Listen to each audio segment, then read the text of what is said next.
அந்தாதி அபிராமி அந்தாதி பாடல் எண் 62.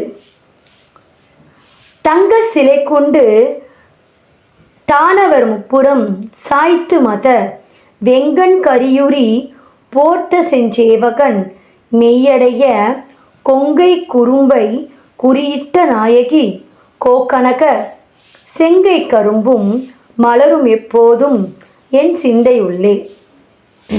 பாடல் வழியாக கேட்போம்.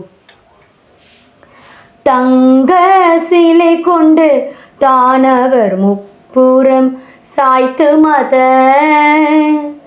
வெங்கண் கரியுரி போர்த்த செஞ்சேவகன் மெய்யடைய கொங்கை குறும்பை குறியிட்ட நாயகி கோகனக செங்கை கரும்பும் மலரும் எப்போதும் என் சிந்தையதே. மலரும் எப்போதும் என் சிந்தையதே.